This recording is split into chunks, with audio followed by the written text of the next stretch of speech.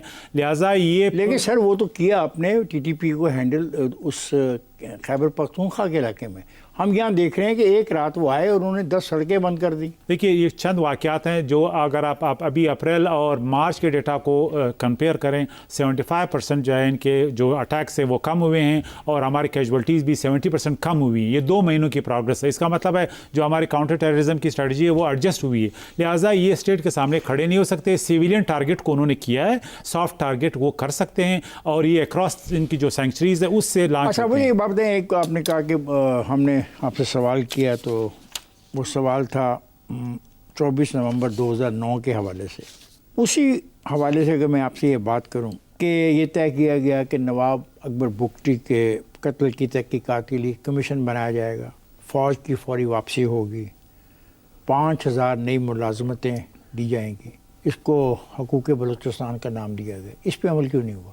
دیکھیے ایک سیاسی 2 پارٹیوں کے درمیان ایک انڈرسٹینڈنگ تھی, جس کو لازمی بات ہے ریاست کی میرے خیال میں کوئی تائید حاصل نہیں تھی. من نواب اکبر بگٹی کے قتل کی تحقیقات کے لیے کمیشن بنانا برا فیصلہ تھا؟ میرے خیال میں سب سے برا فیصلہ تھا. کیوں؟ ایک شخص جو اسٹیٹ پہ حملہ آور ہو, جس نے دہشت گردی کی ہو, کیا دہشت گردی کی تھی؟ انہوں نے ہیلی کاپٹر کو گرانے کی کوشش کی, جو بچ گیا, جس میں پاکستان ریاست کا ایک پریزیڈنٹ اس میں سوار تھا. جو الزام آپ لگا رہے ہیں یہ کیا آن ریکارڈ ہے؟ یہ آن ریکارڈ ہے الزام کی حد تک؟ نہیں, الزام نہیں ہے. پاکستانی اسٹیٹ کے تمام ادارے گواہ ہیں. وہاں پہ جن لوگوں نے کیا یہ اس کا ماسٹر مائنڈ تھا, لہٰذا اس کے خلاف کارروائی ریاست کی پہلی ذمہ داری تھی. 18ویں ترمیم کے مطابق جو معدنی وسائل ہیں اب وہ وفاق کے اختیار میں تو نہیں. کیا ان مدنیات کا فائدہ عوام کو نہیں پہنچنا چاہیے تھا؟ دیکھیے 18ویں ترمیم میں یہ اکنالج کیا گیا ہے کہ یہ صوبوں کا حق ملکیت ہے, لیکن اب صوبوں کے پاس بلینز آف ڈالرز اس وقت نہیں کنسیو ہوئے تھے کہ ان کو چاہیے ہائی ٹیک, یعنی اس کو ٹیکنالوجیکل نو ہاؤ چاہیے. کیا بیرک گولڈ صوبے کی گارنٹی پہ آئے گا بلوچستان؟ اس کے لیے فیڈرل گورنمنٹ کا رول ہے. فیڈرل گورنمنٹ کوئی پوسٹ آفس تو نہیں ہے. اگر آپ فیڈرل گورنمنٹ کو شیئر نہیں دیں گے, اس کو ریوزٹ نہیں کریں, یہ اس کو ریوزٹ کرنا پڑے گا. دیکھو قرآن کی آیات تو نہیں ہے. نہیں 2 باتیں آپ مکس نہ کریں. میں نہیں کر رہا ہوں, میں آپ مکس کر رہے ہیں. دیکھیے آپ 18ویں ترمیم کو مانتے ہیں؟ آرٹیکل میں جب تک یہ فیلڈ میں ہے میں مانتا ہوں اس کو. بس ٹھیک. سر 2012 میں امریکی کانگریس کے بل نمبر 104 میں کہا گیا بلوچستان کا علاقہ پاکستان, افغانستان اور ایران کے درمیان تقسیم ہو گیا ہے اور بلوچوں کو تشدد کر کے ماورائے عدالت قتل کیا جاتا ہے. کیا یہ بل آپ کے علم میں ہے؟ اور کیا قوم پرستوں کا موقف اسی بل کا تسلسل نہیں؟ یہ بل 112واں جو سیشن تھا اس میں پیش کیا گیا اور یہ 18 فروری 2012 کا واقعہ ہے. بل یہاں پہ لابنگ کی بنیاد پہ بل پاس ہوتے ہیں کانگریس میں. ایک تو میں آپ کو ایک جنرل بل پاس نہیں ہوا. میں ایک جنرل وہ بتاتا ہوں جو امریکن لابنگ سسٹم ہے. آپ تو خود امریکن انٹرسٹ کے لیے کام کرتے ہیں. اب یہ پاکستان کو آپ کو پتہ ہے کہ وہاں پہ لابیز ہیں مختلف, جو یہ انڈین لابیز ہیں, بالخصوص اسرائیلی لابیز ہیں جو پاکستان کے خلاف کام کرتے ہیں. سر ہم اسی بات اچھا ابھی آتے ہیں اس بات پہ کہ ماورائے عدالت.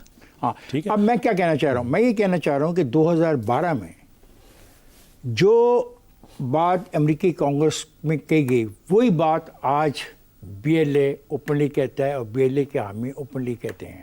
تو آپ کیا سمجھتے ہیں کہ اس کے پیچھے امریکہ شامل ہے؟ دیکھیے میں سمجھتا ہوں امریکہ بالکل, اگر امریکہ کے وائٹل انٹرسٹ نہ ہو تو وہ انڈیا کو منع کرتے کہ بلوچستان کو ڈیسٹیبلائز نہ کریں, اور اس میں رول آؤٹ نہیں کرتا امریکن انوالومنٹ کو. 11 ستمبر 2015 کو آپ JUIF سے علیحدہ ہو جاتے ہیں. کیا اختلاف تھا آپ کا؟ مجھے احساس ہوا کہ اب مجھے کوئی نیشنل پلیٹ فارم کی ضرورت ہے جو قومی سیاست کو آگے بڑھائے. میری بہت اچھے تعلقات آج بھی ہیں مولانا صاحب کے ساتھ. لیکن آپ کہتے ہیں کہ آپ کے خلاف منفی کمپین کی انہوں نے. اس وقت ایک ایشو تھا، لازمی بات ہے آپ اختلاف ہوتے ہیں پارٹی کے رہنماؤں سے، لیکن جو ابھی آپ کا ایک سیاسی ویژن ہوتا ہے، آپسی کی بنیاد پہ آپ آئندہ کا لائے عمل طے کرتے ہیں، تو آپ نے ماضی کے بارے میں بھی آپ ایک رائے، آپ JUIF کو ایک نیشنل پلیٹ فارم کی جماعتیں سمجھتے دیکھیے ہیں؟ میرے حساب سے مین سٹریم جو پارٹیاں ہیں وہ 2 ہیں یا 3 پارٹیاں ہیں، تو JUI کا یہ سٹرگل رہا ہے کہ وہ 2 صوبوں تک محدود ہیں۔ 2015 میں اس وقت کے وزیر اعظم نواز شریف نے بلوچستان میں 3 منصوبوں کا اعلان کیا: مانگی ڈیم، بلوچستان ایگریکلچرل یونیورسٹی اور ایک فلائی اوور بنانے کا۔ کیا یہ منصوبے مکمل ہو گئے؟ جی یہ مکمل ہو۔ 19 جون 2017 آپ نے کہا کہ عمران خان تو لاڈلا ہے، آپ کے کیسے علم میں یہ بات آئی کہ وہ لاڈلا ہے؟ دیکھیے اس وقت کی اسٹیبلشمنٹ عمران خان کے پیچھے تھی، اس کو کیوں؟ میں سمجھتا ہوں کہ ان کا انٹینشن بڑا کلیئر تھا کہ شاید ماضی کی 2 سیاسی پارٹیوں سے سارے لوگ مایوس ہیں، تو ایک نیا سیاسی چہرے کو لانچ کرنا چاہیے اور ان کو سپورٹ کرنا چاہیے تاکہ آپ پاکستان خود بھی تو عمران خان کے حامی رہے نا کافی۔ میں رہا ہوں، ہمیں بھی یہ امید تھی، جس طرح عام پاکستانیوں کو، جس طرح اسٹیبلشمنٹ کے بہت اچھے بڑے چہروں کو یہ امید تھی کہ یہ پاکستان میں ایک نئی تبدیلی آئے گی اور پاکستان میں جو گورننس تبدیلی ہے۔ کی کیا نوعیت تھی آپ کے ذہن میں، کیا تھی؟ میرے خیال میں یہ تھا کہ یہ 2 فیملیز جو سیاست کو ڈومینیٹ کر رہی ہیں، یہ ان کا ویژن نہیں ہے، ان کی لیڈرشپ جو ہے حال کے جو چیلنجز ہیں ان کا ادراک نہیں کر رہی۔ چیلنجز کیا ہیں آپ کے نزدیک؟ میرے نظر میں پاکستان کی 70% یوتھ پاپولیشن جو ہے اس کے حوالے سے ان کا کوئی ویژن نہیں ہے۔ اس کو کیا چاہیے تھا؟ کیا 4.25 سال ایک پارٹی حکومت میں رہی؟ دیکھیے انہوں نے کچھ نہیں کیا۔ انہوں نے کیا کیا؟ انہوں نے کچھ نہیں کیا۔ انہوں نے ایک الیکشن سے پہلے ایک ویژن دیا، اس کو امپلیمنٹ نہیں کیا۔ انہوں نے صرف ان کو ایک پاپولسٹ نیریٹو دیا، اس کو ریڈیکلائز کیا، ان کو بڑے بڑے خواب دکھائے، لیکن عملی طور پہ یہ کچھ نہ کر سکے۔ دیکھیں کتنے سال سے وہ خیبر پختونخوا میں اقتدار میں؟ تقریباً کوئی 13 سال سے۔ کیا خیال ہے کہ جو آپ سوچتے ہو پازیٹیو نہیں، نوجوانوں کے لیے، بالکل کیا 14 سالوں میں پوری کی پوری نسل کا ایک حصہ نہیں ہوتا؟ 14 سال کسی انسان کی بالکل، زندگی اگر کا میں پورا کہوں حصہ کہ نہیں ہوتا؟ آج کی نالائق گورنمنٹ کی گورنمنٹ ہے، بدقسمتی سے وہی عمران خان جس کو ہم سب دیکھ رہے تھے کہ شاید وہ پاکستان کی جو سٹرکچرز ہیں، ریفارمز جس کی ضرورت ہے وہ لائیں گے، اور انہی عواموں سے کس چیلنجز اسٹیج کو۔ پر آپ کو یہ احساس ہوا کہ وہ لاڈلا ہے؟ یہ کوئی اسپیسیفک واقعہ ہوا؟ خیال میں یہ جب الیکشن کے بعد 2 سال 3 سال کے بعد مجھے احساس ہوا کہ ان کو یہ جو سیاست اور کا ڈائریکشن ہے وہ اس ملک کو ڈبونے جا رہا ہے۔ آپ منسٹر رہے ہیں، جی، آپ کے پاس ریسورسز بھی ہیں، آپ کو NFC وارڈ میں کتنا پیسہ ملتا ہے سالانہ؟ ہمیں تقریباً 7% ملتا ہے ابھی اس نہیں، مجھے اماؤنٹ میں بتائیں، لوگوں کو 7%۔ اس سال کا بجٹ تقریباً 1000 ارب روپے۔ 1000۔ اب 1000 ارب روپیہ ملتا ہو اور آپ نوجوانوں کو جو آپ کی خواہش تھی اس کے مطابق تعلیم نہ دے سکے تو کس کی غلطی ہے؟ یہ گورنمنٹس کی غلطی ہے، بیوروکریسی کی غلطی ہے، سیاستدانوں کی غلطی ہے۔ وہ گورنمنٹ وہاں پہ کس کی ہے؟ اس وقت تو سرفراز بگٹی لیڈ کر رہے ہیں، 2 نہیں، سیاسی وہاں پہ پارٹیوں۔ مقامیوں کی گورنمنٹ ہے، وہیں کے رہنے والوں کی گورنمنٹ ہے، کہیں کسی اور صوبے کی تو وہاں پہ گورنمنٹ ہی ہے نا۔ نہیں، تو وہ پھر کیوں نہیں اپنے ہی نوجوانوں کے لیے بہتری کے لیے کچھ کر سکے اتنا زیادہ پیسہ ہونے کے باوجود؟ ویژن نہیں، کرپشن ہے، مس مینجمنٹ ہے، مس گورننس ہے۔ یہ کریٹیکل ایشوز ہیں جو گورنمنٹ پچھلے 20 سال سے سفر کر رہی ہے بلوچستان کی۔ جب میں نگران حکومت میں تھا، نالائکی سے تقریباً 95 ارب سرنڈر ہوئے، استعمال نہیں ہوئے۔ اب اس کا جب ہم کہتے ہیں کہ 95 ارب سرنڈر ہوئے، اس کا مطلب وہ کسی پروجیکٹ پہ لگائے جانے تھے، نہیں لگائے گئے، تو سر یہ کس کی غلطی ہے؟ یہ بلوچستان گورنمنٹ کی، چیف ایگزیکٹو پولیٹیکل لیڈرشپ سے لے کے بیوروکریٹک ڈسفنکشن تک، یہ مین۔ اور اس دوران وہاں پہ PTI کے دوست بھی حکمرانی میں رہے؟ سب تھے۔ آج پیپلز پارٹی اور PMLN ہے، PTI وہاں پہ اقتدار میں رہی نا، رہی ہے بالکل، جس سے آپ متاثر ہوئے اور آپ نے ان کے ساتھ شمولیت اختیار کی۔ ان کے دور میں اس پیسے کو کیسے استعمال کیا گیا؟ دیکھیے ہر دور میں ہر سیاسی پارٹی انکلوڈنگ PTI انہوں نے مس مینجمنٹ کیا، کرپشن کا ایک بازار گرم ہے، اور یہ بدقسمتی سے آج بھی میں سمجھتا ہوں کہ اس پہ قابو نہیں پایا گیا، اور ہمارا قومی رویہ یہ بھی ہے کہ ہم دل میں بھی کرپشن کو برا نہیں کہتے ہیں۔ کیا یہ حقیقت ہے کہ جو وہاں کا بلوچستان کا ترقیاتی جو فنڈ ہے 60% جو ذاتی استعمال میں چلا جاتا ہے؟ میں تو سمجھتا ہوں کہ یہ 70% سے بھی زیادہ جیبوں میں جاتا ہے. اس میں سب سے زیادہ وزیر، پھر اس کے بعد بیوروکریٹ، پھر اس کے بعد ایکسین، پھر وہ ٹھیکیدار. پھر کیسے ٹھیک ہو گئے؟ لہٰذا مسئلہ یہی ہے کہ بلوچستان میں جب تک اسٹرکچرل ریفارمز نہیں آئیں گے، آپ اربوں ڈالر دیں. ایک سیکنڈ، اب آپ پہلے بات کر رہے تھے آپ نوجوانوں کو طاقتور بنانے کی، اب آپ اسٹرکچر ریفارم پہ تو نوجوانوں مجھے کو بتائیں کہ اسٹرکچر سے آپ ریفارم کر کے آپ ان کو میں اسی پہ گورنمنٹ کی صلاحیت کی بات ہو رہی اسی ہے. پہ آ رہا ہوں نا. آپ نوجوانوں کے لیے کیا اسٹرکچرل ریفارم ذہن میں رکھتے ہیں؟ دیکھیے، جو اسٹرکچرل ریفارم گورنمنٹ کی اس وقت نہیں ہے، گورنمنٹ کی صلاحیت نہیں ہے کہ آپ اربوں ڈالر دیں، آپ کہیں کہ اسپیسیفک ایجنڈا یہ کہ بلوچستان کے اتنے جوانوں کو آپ اسکل بلڈنگ میں یعنی پرووائڈ کریں اپرچونٹی، آپ ان کو ایجوکیشن میں دیں. وہ ریفارمز اسٹرکچر میں نہیں آئیں گے. آپ اربوں ڈالر ان کے ڈسپوزل پہ دیں، یہ ویسٹ ہوں گے، یہ بلیک ہول میں جائیں گے. آپ نے کبھی ان اسٹرکچر ریفارم کی بات کی خود؟ دیکھیے، میں نے تو ان ڈور میٹنگز میں کی ہیں، ہر وقت کی ہے، میڈیا ڈسکورس میں کیا ہے، پبلک ڈسکورس میں کیا ہے کہ ہمارا مسئلہ بلوام BLA نہیں ہے، دہشت گردی نہیں ہے، انسٹیبلٹی نہیں ہے. ہمارا اسٹرکچر، یہ جو سیاسی گورنمنٹس ہیں، اسٹرکچر ہے، جو بیوروکریٹک ڈسفنکشن ہے، یہ ان تین وجوہات کی وجہ سے یعنی کون ٹھیک کرے گا؟ اسٹیٹ کرے گی. اسٹیٹ کون ہے؟ اسٹیبلشمنٹ کرے گی. آپ تو کہتے ہیں یہ لوگ اسٹیبلشمنٹ نے کوشش کی، 2 خاندانوں کے خلاف وہ اسٹیبلشمنٹ کو خیال آیا یہ 2 خاندان لوٹ رہے ہیں، اور انہوں نے کسی کوشش کی اور اس کے نتائج سے آپ کو بھی سیاستدان مطمئن نہیں؟ بلوچستان میں اس لیے نہیں کر سکتے کہ سیاستدان صرف الیکشن کو مد نظر رکھتے ہیں، پبلک اوپینین کو رکھتے ہیں، اسٹیبلشمنٹ کے یہ کنسیڈریشن نہیں ہوتے. اگر ریفارمز آنے، مثال صوبے بننے ہیں بلوچستان میں، یہ اسٹیبلشمنٹ کر سکتی ہے. اگر بیوروکریسی کو لگام دینا ہے، یہ اسٹیبلشمنٹ کر سکتی ہے. اور صوبے بنانا چاہتے ہیں؟ میں بالکل اور صوبے بنانا چاہتا ہوں، صرف بلوچستان میں؟ باقی صوبوں میں بھی، لیکن بلوچستان 50% پاکستان کا حصہ ہے. ایک صوبہ بنا تھا 50 صوبہ سال. بننے سے کیا فائدہ ہوگا؟ ایڈمنسٹریٹو بنیادوں پہ وہاں پہ مختلف لوگوں کو نمائندگی ملے گی اسمبلی میں، ان کی ریئل لیڈرشپ سامنے آئے گی، بجائے یہ چاند یہ خاندان. موجودہ لیڈرشپ ہے، یہ بلوچستان کے نمائندے نہیں ہیں، نہیں بلوچستان عوام کے نمائندے نہیں ہیں. ووٹ کون دیتا ہے ان کو؟ ووٹ تو وہاں پہ ایک فراڈ ہے. آپ کے پاس 2000 گارڈ ہے، آپ کے پاس پیسہ ہے، آپ الیکشن ٹھپوں سے جیت جاتے ہیں. میں اور آپ عام آدمی ان کے سامنے کھڑا نہیں ہو سکتا. تو یہ جمہوریت نہیں، فراڈ ہے. اس کو آپ ووٹ نہ دیں. اس فراڈ میں آپ بھی شامل تھے؟ میں تو اس حوالے سے میں الیکشن نہیں جیت سکتا کیونکہ میرے پاس پیسہ نہیں ہے، میرے پاس 2000 گارڈ نہیں ہے، میرے پاس وہ نیٹ ورک اور مافیا نہیں ہے جو الیکشن جتوانے میں آپ کی ہیلپ کرتے ہیں. لہٰذا میں تو اس سسٹم کا حصہ بن ہی نہیں سکتا. اس کا مطلب ہے کہ جو سارے کے سارے وہاں پہ لیڈرشپ ہے وہ اقتدار کی بھوکی ہے.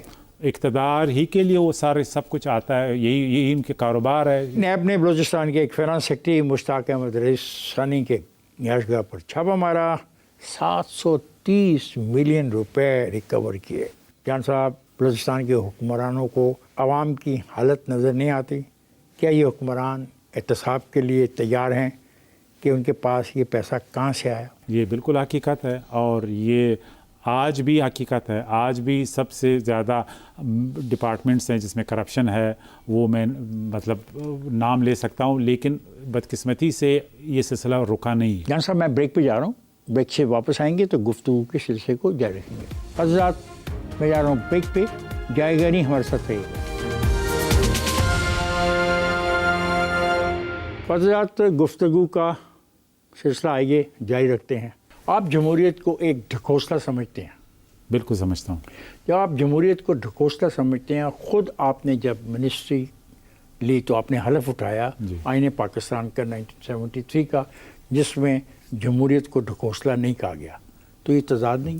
دیکھیے، ایک فلاسفیکل لیول کتابی بات ہے، جمہوریت ہے پاکستان میں، لیکن یہ جمہوریت نہیں ہے. آپ نے ایک بیان میں کہا ڈاکٹر مارنگ بلوچ کا سوشل میڈیا اکاؤنٹ بھارت سے چلایا جا رہا ہے، وہ بھارت کی زبان بول رہی ہیں. کیا ثبوت کے بغیر اتنا اہم بیان دینا آپ جیسے پڑھ لکھے آدمی کو؟ کوئی ثبوت نہیں. یہ اشوک چترویدی نے اقرار کیا ہے. انہوں نے ڈیجیٹل وارفیئر لانچ کیے دہلی سے. 25 آپریٹرز تھے. 8,000 پوسٹ کرتے ہیں ڈیلی، ان میں 1,500 جو ہے یہ ویڈیوز لانچ یعنی اپلوڈ کرتے ہیں. یہ بلوچوں کے نام پہ، بلوچوں کے نام پہ جسٹ ون سینٹنس، آپ نے ایکس کو میل کوئی ای میل کی اور کچھ چیزیں مانگی جو انہوں نے آپ کو نہیں دی؟ بلوچوں کے نام کو استعمال کرتے ہیں. یہ خود بھی اپنا نام ایک بلوچ ظاہر کر رہا ہے.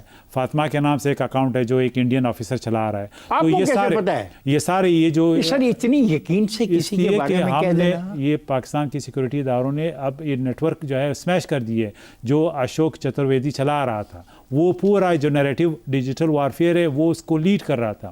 یہ سڈنلی بلوچ اکاؤنٹس اس طرح نہیں آئے کہ یہ انڈیجنس ہے یا لوکل ہیں.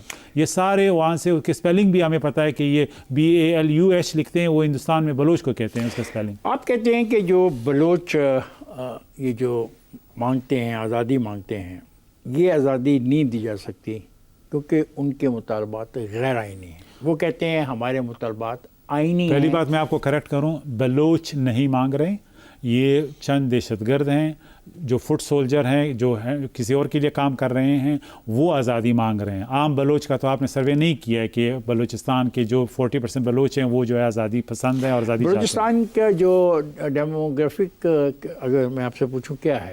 بلوچستان میں 60% نان بلوچ ہے، جس میں پشتون، ہزارہ، پنجابی، سندھی کمیونٹی کے لوگ ہیں. 40% جو ہے وہ بلوچ ہیں. اس میں 0.1% بھی یہ 1,500 لوگ نہیں بنتے.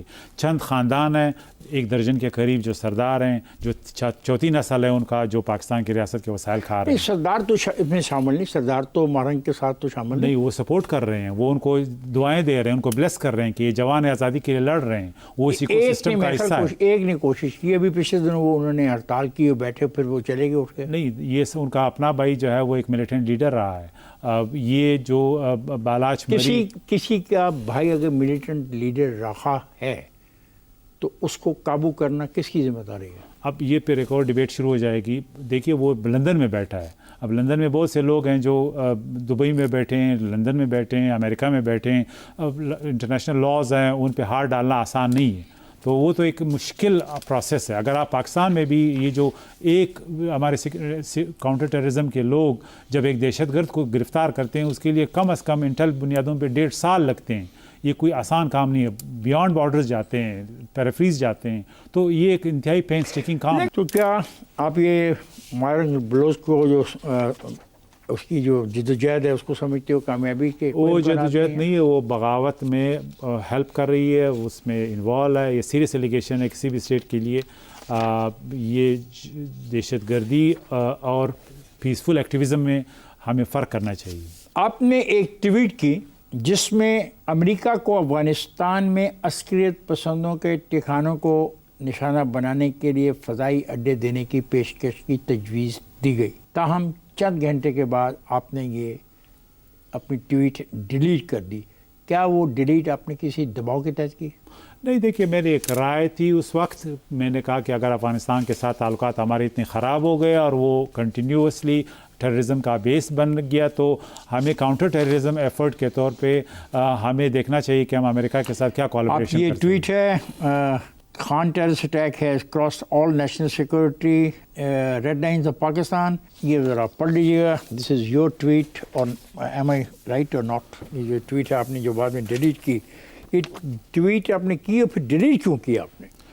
دیکھیے پہلی بات تو یہ کہ پاکستان کے افغانستان کے ساتھ مختلف، آپ پڑھ لیجیے، بڑی امپورٹنٹ پوائنٹس ہیں جو آپ نے. Demarche of Taliban will not be enough.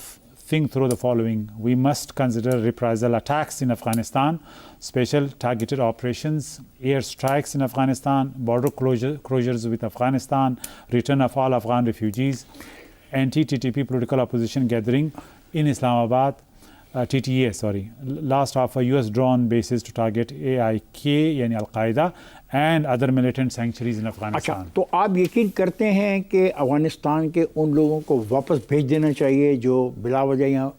بالکل، میں تو سمجھتا ہوں کہ ان کو یعنی کل کے ڈیٹ میں بھیج دینا چاہیے تھا. کیا آپ اس بات پہ یقین رکھتے ہیں کہ پیچھا کرتے ہوئے اگر ہمیں اپنی فوج استعمال کرنی پڑتی ہے، ہمیں اپنی ایئر فورس استعمال کرنی پڑتی ہے، تو جو لوگ بھی ہمارے بارڈر کو وائلیٹ کرتے ہیں ان کے خاطر یہ استعمال کی جائے؟ پاکستان ایک ساورن ملک کی حیثیت سے رائٹ رکھتا ہے کہ اگر اس کی ٹیریٹری پہ حملہ ہوتا ہے ہمسایہ ملک سے پاکستان وہ آپریشن کر سکتا ہے. آفیشیل حملہ تو نہیں کرتے نا، انڈیویجولز آتے ہیں. دیکھیے یہ سارے سسٹمیٹیکلی کراس کرتے ہیں تشکیل کی شکلوں میں پاکستان کے بارڈر کو. یہ رات کو آتے ہیں، یہ شام کو آتے ہیں، یہ 12 سے 25 لوگ ہوتے ہیں اور یہ سسٹمیٹک طریقے سے بھیجا جاتا ہے. تو یہ تو ایک نیشنل سیکورٹی تھریٹ ہے، اس کے خلاف جو بھی آپ ٹیکٹکس استعمال کریں گے وہ لیجٹمیٹ ہے. مطلب آپ آج بھی اپنی اس ٹویٹ میں جو نکات ہیں اس پہ یقین رکھتے ہیں؟ میں یقین رکھتا ہوں کہ القاعدہ کے خلاف، ٹیررسٹ کے خلاف افغانستان میں جو سینکچریز ہیں، اگر ہمیں کاؤنٹر ٹیررزم کے حوالے سے کوئی تعاون چاہیے کسی بھی ملک سے ہمیں لینا چاہیے. اتنی اچھی باتیں آپ کر رہے تھے، ڈیلیٹ کیوں کر دی؟ دیکھیے میرے خیال میں اس وقت ایک ڈپلومیٹک ایفرٹ کی کوشش لانچ کی گئی. کیا ڈپلومیٹک ایفرٹ تھی؟ انہوں نے پاکستان کے فارن آفس نے طالبان کو انگیج کرنے کی کوشش کی کہ معاملات کو ٹھنڈا کیا جائے. انگیج ہو گئے وہ ہو گئے اس وقت. اب معاملات ٹھیک ہو گئے ہیں؟ ابھی تو خیر اگر آج کی ہم بات کر رہے ہیں ابھی بھی انگیجمنٹ مختلف لیول پہ جاری ہے، تو میں نہیں چاہتا کہ اس انگیجمنٹ کو کوئی نقصان پہنچے، اسٹیٹ کے مفادات کو کوئی نقصان پہنچے. لیکن پاکستانی کی حیثیت سے میری ایک رائے ہے جو آج بھی ہے. آپ کے بقول بلوچستان میں سالانہ 60 ارب روپے کے ایرانی تیل کا غیر قانونی کاروبار ہوتا ہے. ایرانی تیل فی لیٹر اگر 300 میں بکتا ہے تو اس میں 180 روپے مافیا کو جاتے ہیں جو کوئی ٹیکس ادا نہیں کرتا. آپ ریاست کی بے بسی پہ ماتم کر رہے ہیں. اسمگلنگ ایک ریئلٹی ہے، رہی ہے. ریاست نے کبھی بھی سنجیدہ اس کے خلاف کارروائی نہیں کی ہے، ماں سوا جو پچھلی نگران حکومت سے یہ کارروائی شروع کی گئی اور ابھی الحمدللہ کافی حد تک جو اوورال اسمگلنگ ہے اس پہ قابو پا لیا گیا ہے. کیا زیرو ہو گیا؟ نہیں. آج بھی ایک سم لیول پہ گرے اکانومی ایگزسٹ کر رہی ہے کیونکہ اس میں مختلف مافیاز ہیں، اس میں لوکل ایڈمنسٹریشن کا ہاتھ ہے، اس میں اکراس دا بارڈر جو اسمگلرز ہیں، نیٹ ورکس ہیں، ان کا ہاتھ ہے. بارڈرز پورس کی وجہ سے آج بھی کسی لیول پہ وہ کام ہو رہا ہے. ریاستی سطح پر یہ جو ہے کاروبار، اس کو لیگلائز کیوں نہیں کر لیتی دونوں حکومتیں؟ دیکھیے ہماری جو معاہدہ ہے، کانٹریکٹس ہیں سعودی عرب کے ساتھ، ایک آفیشیل لیول پہ ہم ان سے تیل خریدتے ہیں اور اس میں لکھا کہ ہم کہیں اور نہیں خریدیں گے؟ نہیں، یہ نہیں لکھا کیا. لیکن وہ چونکہ ہمارے ان کے ساتھ اسپیشل لنکس ہیں، تعلقات ہیں، ہمارے تقریباً 15 سے 20 ارب ڈالر وہاں پہ اور ریمیٹنسز ہم سے آتے ہیں. ٹھیک ہے سر. تو ہمارا ایک مارکیٹ ہے جو سعودی تیل ہمیں پرووائڈ کرتے ہیں. جان صاحب میں جا رہا ہوں بریک پر، اور بریک سے واپس آتے ہیں تو گفتگو کے سلسلے کو جاری رکھیں گے. خواتین حضرات ہم جا رہے ہیں بریک پر، جائے گا نہیں، ہمارے ساتھ رہے. ویلکم بیک خواتین حضرات. آئیے گفتگو کے سلسلے کو جاری رکھتے ہیں. 2024 کے انتخابات کے حوالے سے آپ کا رویہ ذرا تھوڑا سا سخت ہے اور آپ کہتے ہیں کہ بعض عناصر چاہتے ہیں کہ کسی نہ کسی معمولی سی الجھن کو بہانہ بنا کے آگ بھڑکائی جائے. تو یہ کیا کہہ رہے ہیں آپ؟ میں اس وقت کی کانٹیکس میں بات کر رہا تھا جب میری آفیشیل پوزیشن تھی، کیونکہ ہمارا مینڈیٹ تھا الیکشن کروانا اور اس میں ہم ڈیلے نہیں افورڈ کر سکتے. آپ پہ تو الزام لگ گیا کہ آپ نے تو فارم 45 46 47 چینج کر دیا. اب یہ ایک پارٹی کا الزام ہے، ان کی ایک رائے ہے، آپ کی یہ رائے ڈفرینٹ ہے. وہ جو کیمرے کے پیچھے کھڑا صاحب ہے ان کی ایک رائے ہے. میری رائے کہ ہم نے یعنی جتنا فیزیبل تھا ہم نے کوشش کی کہ الیکشن کروائیں فری اینڈ فیئر. لیکن پاکستان میں کبھی بھی آسانی سے فری اینڈ فیئر نہیں ہوتے جب تک باقی فیکٹرز کو آپ نے نہیں. 1958 میں فیروز خان نے سلطان آف عمان سے خریدا اور یہ بلوچ کمپرس کہتے ہیں سی پیک کے مخالفت میں کہ ہم تو گوادر میں کسی کو آنے نہیں دیں گے.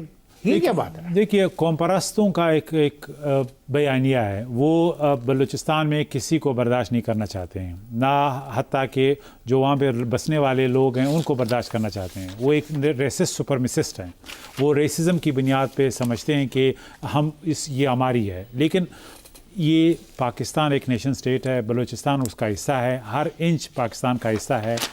یہ نہیں ہو سکتا کہ اس میں کچھ لوگ قوم پرستی کی بنیاد پہ، ایتھنک قوم پرستی کی بنیاد پہ دعویٰ کریں کہ یہ ہمارا ہے. 4 فیصلے آپ بتائیں جو اگر آپ واپس چلے جائیں. پانی کی کرائسس پاکستان کو حل کرنے کے لیے کالاباغ ڈیم کی ہمیں ضرورت ہے. آپ مانیں نہ مانیں ضرورت تو ہے، وہ کل تو نہیں بن جائے گا، اٹ ول ٹیک ایئرز جو بھی ہے، لیکن ہمیں سٹارٹ کرنا چاہیے ورنہ یہ ملک بنجر ہو جائے گا. دوسری بات یہ کہ ہمیں نئے صوبے بنانے، چاہے سیاسی پارٹیاں چاہے یا نہ چاہے، ایڈمنسٹریٹو بنیادوں پہ پاکستان میں ریفارم آنا ہے.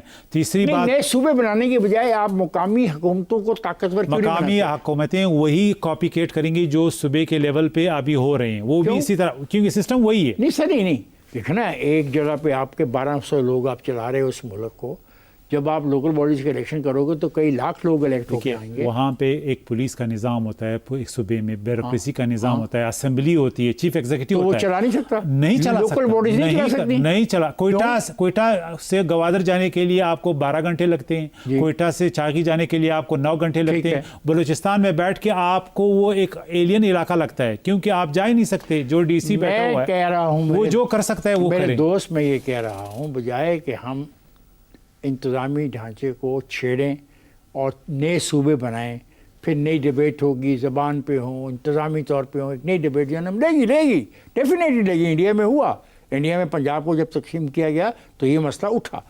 میں یہ کہتا ہوں کہ آپ مقامی حکومتوں کو کیوں نہیں وہ پاور دے دیتے جس کا وعدہ یہاں پہ کیا, اور جو آپ کے ہمسائے ملک میں ان کو پاورز دی گئی ہیں تو پاور دے دیں کہ 1 لاکھ 1.25 لاکھ نئی لیڈرشپ ایمرج کر جائے گی. اس کے آپ خلاف کیوں ہیں؟ میں کہہ رہا ہوں کہ پاکستان کو ایک اسٹرانگ لیڈر کی ضرورت ہے.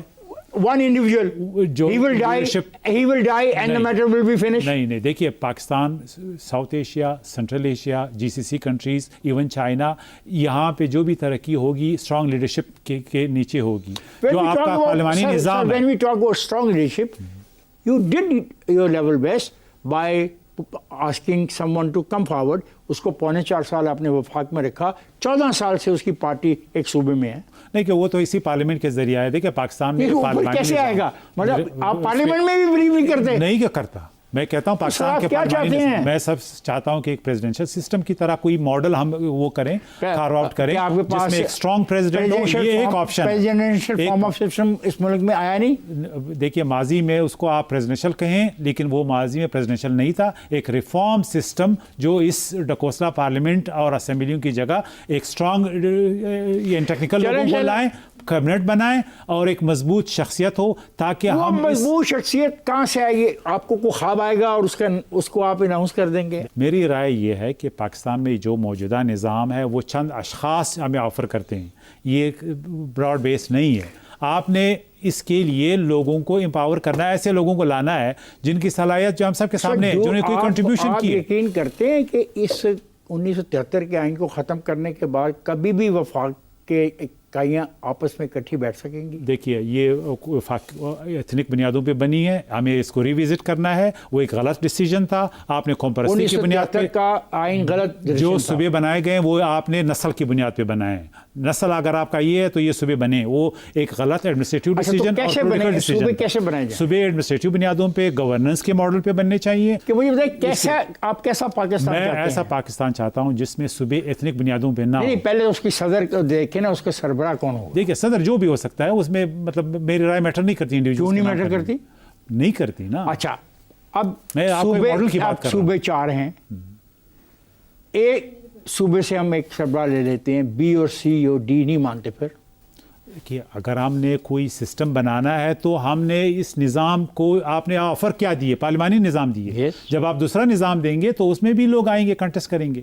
تو آپ دوسرا نظام میں کہتا ہوں آپ لوکل باڈی میں جائیں, آپ مانتے نہیں. دیکھیے, لوکل باڈیز تو وہی صوبہ ایکسٹینشن ہے, جو وہی لوگ ہیں جو ڈومینیٹ کر رہے ہیں, وہی سردار, وہی جاگیردار, لوکل کا میئر آئے گا, اس کا جو ہے وہی ان فیوچر لوگ آئیں گے. سیریسلی ہمیں اس نظام کی کوتاہیوں کو سامنے رکھنا ہے, ہم نے ڈیبیٹ کرنا ہے. یہ سسٹم پاکستان کے مسائل کو مجھے بتا نہیں سکے کوئی. آپ آئین کے بھی خلاف ہیں, آپ جمہوریت کو بھی نہیں مانتے, آپ سسٹم کو بھی نہیں مانتے, تو ابھی تک آپ مجھے اس کی خرابی نہیں. اچھا, آپ یہ بھی نہیں مجھے بتا سکے کہ یہ جو پیسہ دیا جاتا ہے NFC ایوارڈ کا, یہ عوام تک کیسے پہنچایا جائے. اس پہ بھی بات نہیں آپ کرنے کو تیار. اس کے لیے میں تو یہی کہہ رہا ہوں کہ ہمیں ریفارمز کی ضرورت ہے. کیا ریفارمز؟ ہمیں یہ ہے کہ اس وقت جو ریسورسز ایک صوبے میں ایک وزیر اعلیٰ کے پاس جاتے ہیں, اگر ہم ایڈمنسٹریٹو بنیادوں پہ اور صوبے بنائیں گے تو یہ تقسیم ہو جائیں گے, 5 صوبوں میں جائیں گے, بجائے ایک صوبے کے پاس. $1,000 ارب روپے اگر آپ بلوچستان میں 5 صوبوں کو دیں گے تو ایک صوبہ تو کمپیٹ کرے گا, دوسرے پرفارم کریں گے. 5 سرداروں کو دینا چاہتے ہیں اس لیے نہیں 5 سردار کہ اس میں پھر اگر آپ اس موجودہ نظام کو رکھنا چاہتے ہیں, اس میں اور اسمبلی آئیں گی اور لوگ امپاور ہوں گے, مڈل کلاس کے لوگ آئیں گے, ایک چانس بن سکتا ہے. ابھی تو آپ نے مونوپلی دے دی ہے چانس سرداروں کو, الیکٹیبلز کو. لوکل باڈیز کے علاوہ اس لیکن فیڈریشن کو لوکل چلانے کے باڈیز لیے تو اور انہی کو- لوگوں کے آئیں گے. ورڈ میں لوکل باڈیز کون بنائے گا؟ سردار اختر مہنگا کا بھائی آئے گا, بچہ ہے اس کا بیٹا ایک آئے دفعہ گا. وہ ہے اچھا تو ڈیرا بگٹی میں وہ پھر لوکل اور-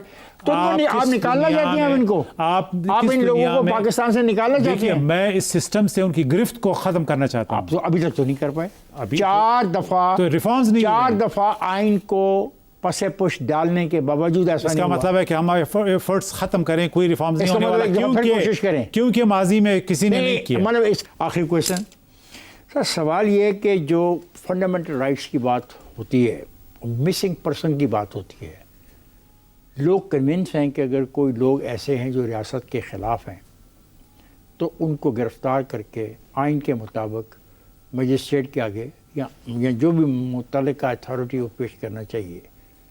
کیا آپ اسے توقع کرتے ہیں؟ نہیں, دیکھیے ہماری جوڈیشری کی صلاحیت نہیں ہے کہ ایک آفیسر جو 1.5 سال میں ایک ٹیررسٹ کو اریسٹ کرتا ہے, اکراس بارڈرز کے لیے جاتا ہے, اس کی ویڈیو ایویڈنس نہیں مانتا کورٹ, اس کی آڈیو ایویڈنس نہیں مانتا, پھر وہ واپس آ کے چھٹ کے کمیونٹی میں پھر جو ہے وہ دہشت گردی کرتا ہے. اگر اس سے آپ نے ایک منظم بغاوت جس فارن اسپانسرڈ ہے ختم کرنا ہے تو آپ کو اپنے سیکورٹی اداروں کو فیلڈ ایگزیکیوشن کی اجازت دینی پڑے گی. تھینک یو ویری مچ سر, آپ کا بہت بہت شکریہ. بہت شکریہ. آپ تشریف لائے اور آپ نے پروگرام میں شرکت کی. Thank you for